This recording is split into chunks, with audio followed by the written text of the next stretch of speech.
Student very good morning. देखते हैं आपकी एक्सरसाइज 3.2 का क्वेश्चन नंबर 4, तो जिसमें हमसे कहा है which of the following pairs of linear equations are consistent और inconsistent, if consistent obtain the solution graphically. यहाँ पर हमें 2 लाइंस दी गई हैं। इन लाइनों को देख करके बताना है कि ये लाइनें कॉन्सिस्टेंट हैं या इनकॉन्सिस्टेंट है। अगर ये इनकॉन्सिस्टेंट हैं तो कोई बात नहीं, बता देना है। अगर कॉन्सिस्टेंट है तो हमें आगे भी काम करना होगा कि इनका सॉल्यूशन फाइंड करना होगा ग्राफिकली। तो देखते हैं। इससे पहले आपको समझना होगा कि लाइनें कब कॉन्सिस्टेंट होंगी और कब इनकॉन्सिस्टेंट होंगी। अगर कोई 2 लाइनें एक दूसरे को इंटरसेक्ट करती हैं तो वो कॉन्सिस्टेंट होती हैं, और अगर इंटरसेक्ट नहीं करती हैं यानी कि पैरेलल हैं तो वो इनकॉन्सिस्टेंट होंगी। अब इंटरसेक्ट की पोजीशन 2 तरह से हो सकती है। एक तो ओनली 1 पॉइंट पर इंटरसेक्ट कर सकती हैं, दूसरा मैनी पॉइंट पर इंटरसेक्ट कर सकती हैं। तब उनके सॉल्यूशन मैनी होते हैं, कई होते हैं। ये स्थिति तब आती है जब वो दोनों लाइनें कोइंसिडेंट हों। तो हम देखते हैं इसके लिए इक्वेशन को हम x + y - 5 = 0 लिख सकते हैं, और इसे हम 2x - 2y - 10 = 0 लिख सकते हैं। अब इनका हम कंपैरिजन करें general linear equation ax + by + c = 0 से, तो यहाँ हम पाते हैं a1 = 1 और b1 = 1 और c1 = -5। a1 मीन्स यहाँ x का कोफिशिएंट 1, यहाँ y का कोफिशिएंट 1, यहाँ c -5। अब हम यहाँ कंपैरिजन करते तो a2 = हमें मिलता है 2, b2 = मिलता है हमें -2, और यहाँ पर ये तो b2 = 2 और c2 = हमें मिलता है -10। अब इनका हम कंपैरिजन करके देखते हैं कि a1/a2 क्या होता है 1/2, b1/b2 क्या है, ये भी है 1/2। अब अगर हम यहाँ c1/c2 करके देखते हैं तो ये -5/10 कैंसिल होकर के ये आता है 1/2। तो यहाँ हमें दिखाई दे रहा है कि a1/a2 = b1/b2 = c1/c2। और जब ये कंडीशन होती है तो हमारी लाइनें कोइंसिडेंट होती हैं, एक दूसरे के ऊपर ओवरलैप करती हैं। तो इस स्थिति में जो लाइनें होंगी वो कॉन्सिस्टेंट होंगी। अब अगर कॉन्सिस्टेंट हैं तो हमें इनके सॉल्यूशन फाइंड करने होंगे ग्राफिकली। तो इसके लिए हम लाइनों के 2 टेबल बनाते हैं। उन टेबलों में कम से कम हमें 2 पॉइंट लेने होंगे, तभी हम लाइन ड्रॉ कर सकते हैं। तो देखते हैं। सबसे पहले तो हम इसे दिखाते हैं कि ये कॉन्सिस्टेंट है कि नहीं। तो हमने देखा यहाँ सिंस a1/a2 = b1/b2 = c1/c2। अब जब ये कंडीशन होती है तो लाइनें so the given lines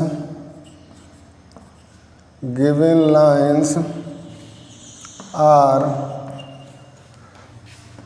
coincident, ये लाइनें कोइंसिडेंट होंगी, एंड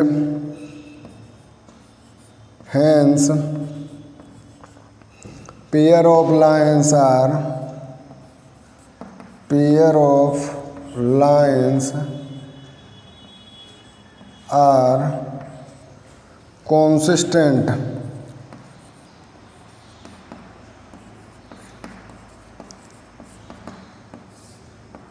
ये कोइंसिडेंट लाइन हैं, इनके मैनी सॉल्यूशन होंगे, इसलिए ये पेयर कॉन्सिस्टेंट होंगी। अब हमसे कहा है कि अगर ये कॉन्सिस्टेंट हैं तो इनके हमें सॉल्यूशन फाइंड करने हैं। तो सॉल्यूशन के लिए हम टेबल बनाते हैं। यहाँ पर टेबल में मैंने बताया कि कम से कम 2 पॉइंट लेने हैं, तो हम कम से कम में ही काम चलाते हैं, देखते हैं। अब यहाँ पर तुम्हें टेबल बनाना ज़रूरी है, इसका सॉल्यूशन यहाँ दिखाना कोई मैटर नहीं है, उसे न दिखाओ तो भी काम चल जाएगा। मान लो हम यहाँ लेते हैं line x + y = 5, x + y = 5। इसको हमें सॉल्व करना है, इसके लिए हमें पॉइंट लेने हैं। कैसे आएंगे, तो हम यहाँ लिख सकते हैं x = 5 - y। अब हम y की वैल्यू पुट करेंगे और हमें x की वैल्यू फाइंड होगी। मान लो हमने y की वैल्यू यहाँ पर पुट की 1 2, देखो वैल्यू हम ऐसी लेते हैं जो प्लॉट करने में आसानी हो, आसानी से ड्रा कर सकें। तो अगर हम y = 5 लेते हैं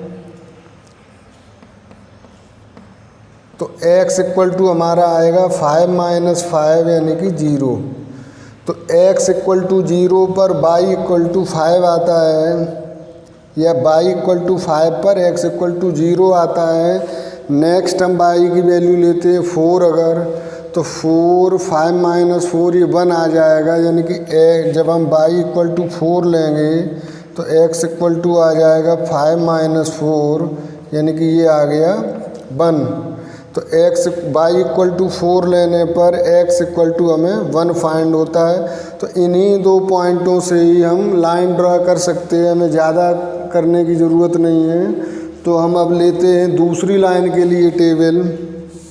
हमने कहा था ये मैटर नहीं है कि ये सॉल्व हम कैसे करें, टेबल हमने बना ली, इसी टेबल से लाइन ड्रा हो जाएगी। दूसरी लाइन है 2x + 2y = 10, 2x + 2y = 10 और 2x = 10 - 2y और x = हो जाएगा 10 या 10 - 2y /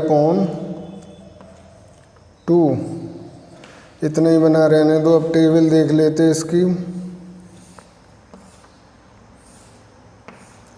x y, यहाँ भी हमने बताया केवल 2 ही पॉइंट ले लें, उन्हीं से हमारी लाइन ड्रॉ हो जाएगी। तो अगर हम यहाँ पर y = 0 लेके चलते हैं तो 10 - 0 10 हुआ, 10 से 2 को डिवाइड करेंगे तो 5 आएगा। तो हमारा पॉइंट y = 0 लेने पर x = 5 आता है। अब अगर हम y = 2 लेते हैं तो 2 2 जा 4, 4 10 में से 4 जाएगा 6, तो x = आ जाएगा 3। 10 - 6 4 6 हुआ और 6/2 3 होंगे। तो ये कब आया, जब हमने y = लिया 2 तो हमारा x = आ गया 3। अब इन्हीं लाइनों से हम सॉल्यूशन फाइंड करेंगे, इनको ग्राफिकली प्लॉट करेंगे। तो इसके लिए हम ले लेते हैं ये 2x। अब चूँकि माइनस में हमने कोई वैल्यू नहीं ली है, इसलिए हम इसे केवल प्लस के लिए लेते हैं। ये हमने देखो यहाँ छोड़ दिया इसे। अब इसमें देखो मिनिमम मैक्सिमम क्या है, 0 से 5 तक हैं, तो हमको इक्वल पार्ट में डिवाइड कर लेते हैं। ये 1 हो गया, ये 2 हो गया, ये 3 हो गया, ये 4 हो गया और ये 5 हो गया।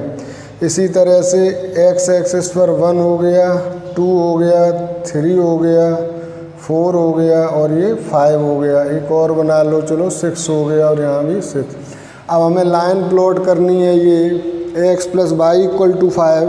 तो जब x = 0 लेना है और y = 5, तो ये 0x हो गया, y = 5 ये हो गया।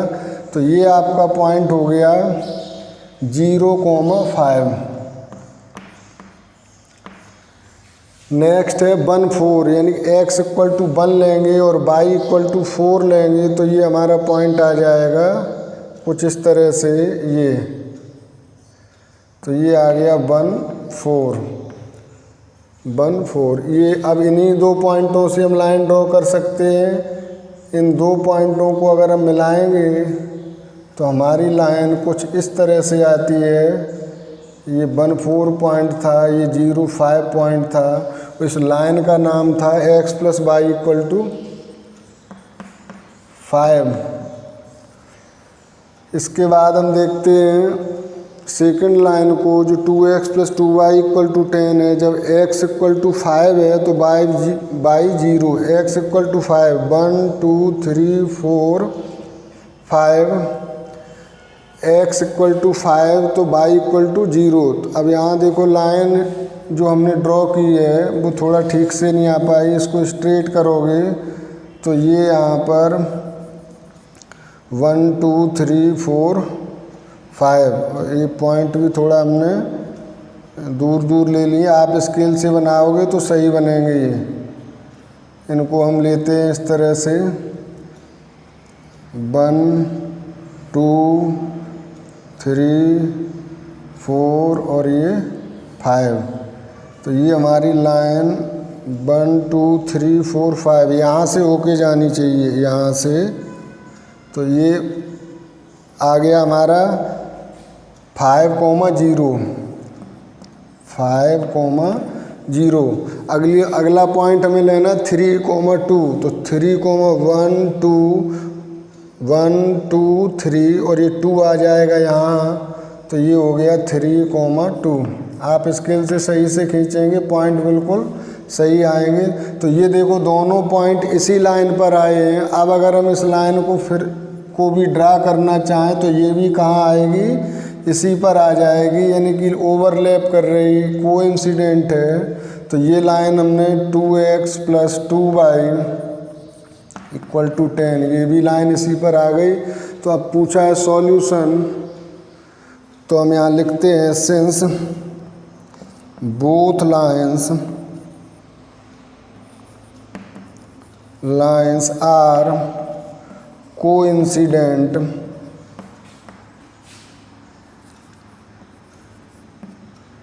so they have many solutions, इनके इनफाइनाइट या मैनी सॉल्यूशन होंगे। देखते हैं आपका क्वेश्चन नंबर पार्ट 2 है 5th का।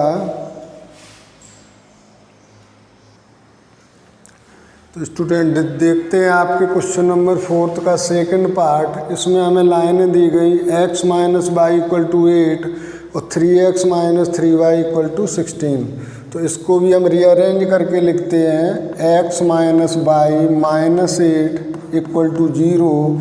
इसे भी हमने रीअरेंज किया 3x - 3y - 16 = 0। तो क्या हुआ, रीअरेंज करने से ये फॉर्म में आ गई। जनरल जो फॉर्म होता था ax + by + c = 0। अब हम कंपैरिजन करेंगे तो a1 = हमें कुछ मिलेगा इस तरह से 1 और a2 हमें मिलेगा 3, b1 हमें मिलेगा -1 और b2 हमें मिलता है यहाँ पर -3 और c1 हमें मिलता है -8 और c2 हमें मिलता है यहाँ पर -16। अब हम इनका रेशियो फाइंड करते हैं। a1/a2 1/3 हो गया, b1/b2 -1/-3, माइनस कैंसिल हो गए तो ये 1/3 आया। और c1/c2 फाइंड करेंगे तो -8/- 16। इसे भी अगर हम सॉल्व करते तो माइनस कैंसिल होगा, 8 2 जा 16, 1/2। तो यहाँ हम देखते हैं स्टूडेंट, सिंस a1/a2 = है b1/b2 के, लेकिन डज नॉट इक्वल है c1/c2 के। ये 1/2 आता है तो ये c1/c2 के इक्वल नहीं है। तो जब ऐसी कंडीशन आती है इनके कोफिशिएंटों के रेशियो की, तो उस समय लाइंस पैरेलल होती हैं, यानी कि नो सॉल्यूशन होता है। और जब नो सॉल्यूशन होता है तो लाइनें इनकॉन्सिस्टेंट होंगी।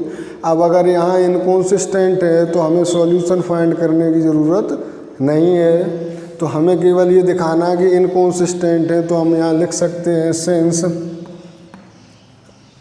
चलो नीचे ये लिख दिया हमने, hence given lines are parallel, so the pair of lines are inconsistent।